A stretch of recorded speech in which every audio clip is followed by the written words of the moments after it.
There's a storm raging inside every founder who wakes up tired of the lies the world feeds them.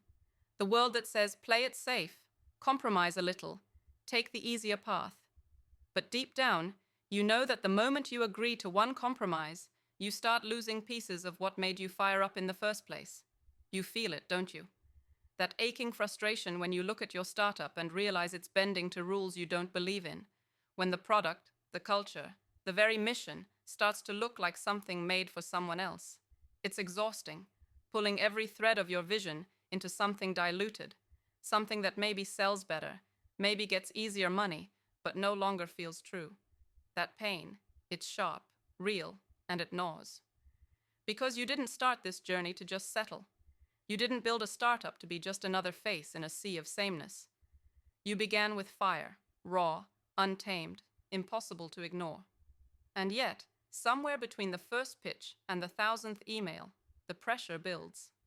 Investors want safer bets. Customers demand compromises that chip at your ethics. Partners ask for shortcuts or blame the mess on market realities. And the buzzwords flood in: pivot, growth hacking, minimum viable product, as if slapping a bandage on a broken dream will fix the core. The core that screams for undiluted, unfiltered truth. So what if you didn't compromise? What if every line of code, every dollar raised, every hire made was in ruthless service of your original vision? No fudging, no pretending, not even a tiny inch given to the pressure to go easy or adapt to survive. Imagine that. What happens when you build a startup with zero compromise? First, it feels lonely, brutally lonely. People around you want you to calm down, to lighten up, to play the game like everyone else. They don't understand that your refusal to simplify your values, your mission, your product is not stubbornness, it's survival. Because you know that the moment you try to fit in, you lose the very thing that could change everything. You become another voice in the background noise, and that truth cuts like a knife. But here's the raw, unvarnished reality. Without that zero compromise commitment, startups don't survive. Not really. Not as the creators of something revolutionary. The world is drowning in startups that made slight compromises early on, and now echo the same tired solutions, the same worn-out ideas, the same system-approved mediocrity that put them there in the first place. If you want to build a startup that doesn't just exist, but transforms, disrupts, and transcends, you have to go all the way. No backpedaling, no half measures. And this is where most founders drown in doubt. Because zero compromise sounds like a suicidal path.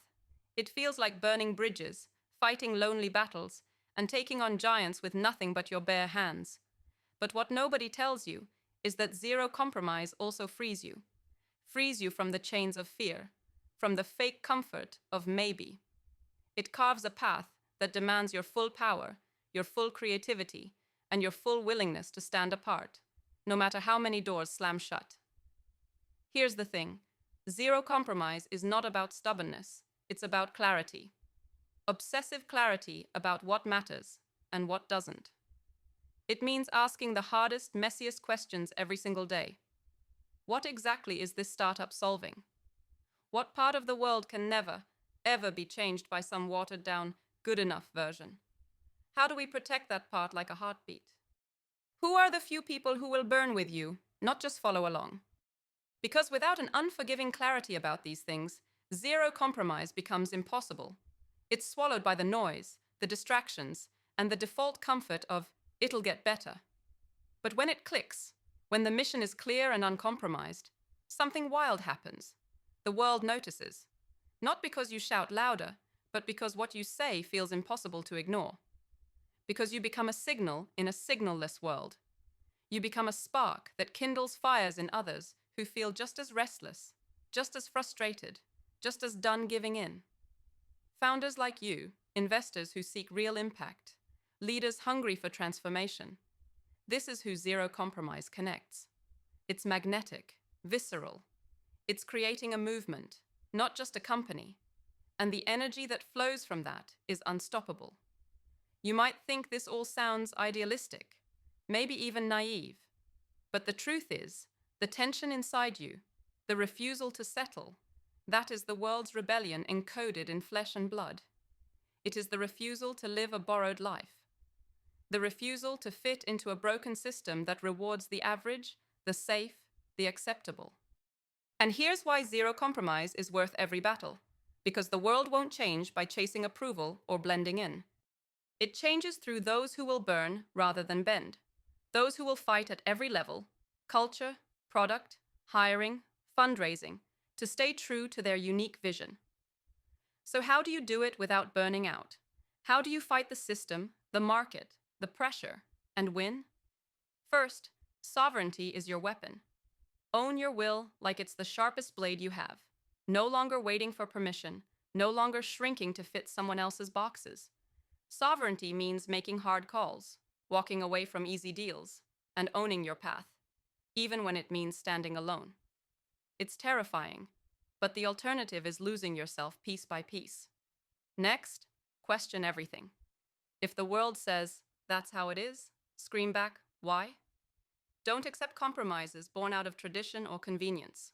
Strip every assumption down until you reach the core truth. This constant provocation is exhausting, but it smashes through the fake stories everyone else believes. It clears the path to something real. Then, be transformative. Reimagine your reality every damn day. This is not business as usual. This is not copying what worked yesterday. This is breaking all the rules, some you didn't know existed, and creating your own. Don't just tweak the system. Redefine it. Rewrite the market. Undo old patterns. Create new languages that only the brave understand. But here's the paradox. While you reject the many, you must align fiercely with the few. Those people who burn at your frequency. Don't settle for surface-level networks or diluted partnerships. Find the rare ones. The visionary investors who see your fire instead of your risk. The co-founders who would rather burn with you than bend. The early adopters who become evangelists, not because of promises, but because they see an uncompromised vision blazing before them. And finally, be patient. Eternity favors the long game. The world will push you to move faster, settle quicker, chase every shiny opportunity. But zero compromise is built on something deeper than hype. It's built on relentless, patient, persistent years of growing what others wouldn't dare. Slow maturity beats fast failure every single time. Because when you build this way, the startup becomes more than a business. It becomes a fortress of autonomy, a rebel beacon, a home for misfits and visionaries alike. And through this fortress, you tap into what the world forgot: connection. Fierce, brutal, synergistic connection between those rare few who dare to remake the future. When you stop compromising, you stop diluting the power of that network. Instead, you make it stronger, sharper, more unstoppable. You don't have to accept the illusion the world sells, that freedom is comfort, that success is conformity, that progress comes from following the rules. You can step beyond all that. Find the fire again. Build the startup that doesn't just survive the storm, but becomes the storm. The startup that whispers across borders, that reshapes markets, that demands respect not because it's safe, but because it's real. Tonight, as you look at your work, ask yourself, am I building for approval, or am I building for legacy? Because zero compromise demands immortality in action. Not all of us have it in us. But those who do will be the ones who rewrite everything. The founders, the investors, the leaders who don't settle for the world as it is, but dare to build the world as it should be. This path isn't for the comfortable or the compliant. It's for those who feel a fire deep inside that cannot be snuffed out. For those who hear that quiet voice telling them they were destined for more. More than rules, more than frameworks, more than limits. If that fire is alive inside you, then this is your call. This is the place where the real work begins. Not to fix the old world, but to transcend it. So stand up, burn fiercely, build fiercely, compromise nothing. Because the world doesn't need another average startup. It needs your unbreakable, uncompromising vision to lead the charge. And when you do that, when you keep the fire pure, you don't just build a startup, you spark a revolution.